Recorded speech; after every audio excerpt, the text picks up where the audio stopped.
So it turns out that student B had to cancel lessons today for whatever reason. They would have been here by 5:30, but what's the point? They would have only had about a half an hour lesson anyways. So I'll take the little bit of time to give you a little background on each of my students. So student A is, like I mentioned earlier, my bounce off the walls child. Bless her heart. She is very smart and bright.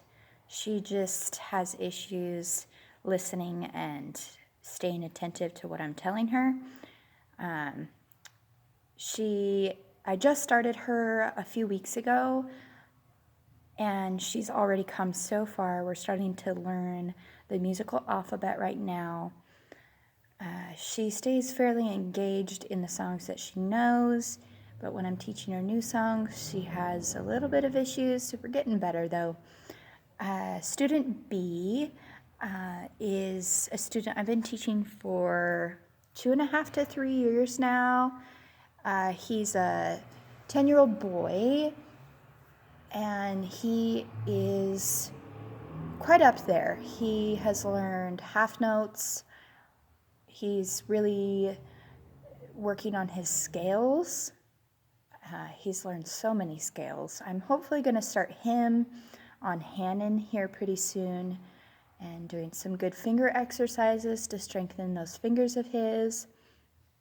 And then we have student C, and I'm currently waiting for student C. She is a 10-year-old girl. I just started her a few weeks ago as well. She's flying through her books because she is a little bit older, so she's able to grasp those concepts pretty quick.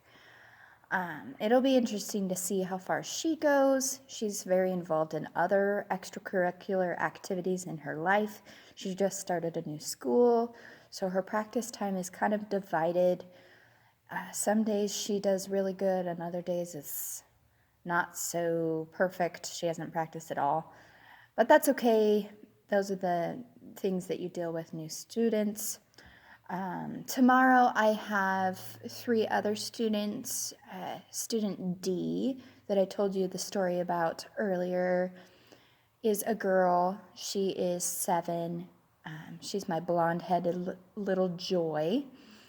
And she's been taking for not quite a year yet, because I started her at a very strange time. And she's actually a student who stayed with me through the whole pandemic, and her parents didn't mind. So she is quite a ways through her books. We're working on her remembering all the notes on the staff. She's just at simple quarter notes, but she's progressing very well. She too has her ups and downs. There's weeks where she has not practiced at all, but that's very rare because her parents don't like to send her to lesson if she hasn't practiced, so they'll just skip, which I'm kind of grateful for, but at the same time, it would be nice to have her consistently. But yeah, it doesn't happen often enough to be a problem. And then we have student E. I'm trying to remember who student E is. Oh, yes. Student E is my youngest student. I just started her recently. She's 6 years old. She is the daughter of a coworker of mine, and she's very quiet. She listens very, very well. She can get a little bit of an attitude as well, but that's not a big problem. Big sweetheart, and she always is kind to me, wants to give me hugs, the sweetest thing. She is struggling with grasping the new concepts. I have to go pretty slowly with her. I have a little bit of regret on starting her so soon. I wish I had waited one more year, but I think she'll be okay. We'll just work slowly and go over things several times. Then we have student F. Student F is starting for the first time tomorrow. She is, I'm actually acquainted with her by other means of my life. So it'll be interesting teaching someone that has been part of my life for the past 2 years. She's quite a bit older, 15. Yeah, we'll just have to see how that goes. I'll keep you updated. I'm hopefully going to do a video about her first lesson. And then I teach in the middle of the week. I go to a house and teach a set of brothers, and they are students G and student H. They are 15 and 13. They're polar opposites, both really nice young men. Their mom is making them take piano lessons, so there's that element. I think they could both be very good students if they motivated themselves, but they're kind of resisting, so that makes things a little bit of an interesting dynamic. But they're really good boys. The older one has come a really long ways. He is continuing to climb up a hill instead of just plateauing.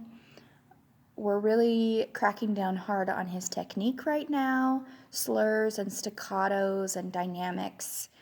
And then his brother, who is 13, has never liked piano, only does it because he has to,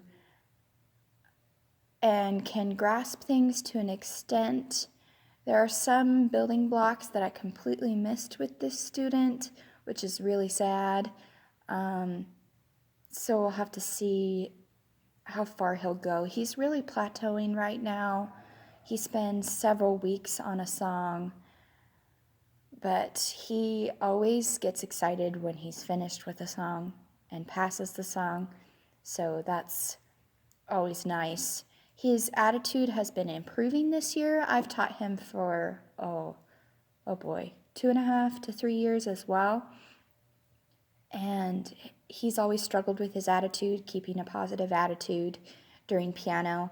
I also know these brothers outside of piano, and I know how they can be and how happy and rambunctious they can be. So seeing this younger student, oh my goodness, I almost said his name, just having a better attitude this school year has been so refreshing, and they're a bunch of fun for me to teach. And so yeah, that's all of my 8 students. They are all wonderful, and I can't wait to get to know them better this year. I'm going to start working here in a couple weeks on a recital. So for many of them, it's going to be their very first recital. And I'm nervous about that and excited at the same time. It'll be a new experience and an old experience all wrapped into one.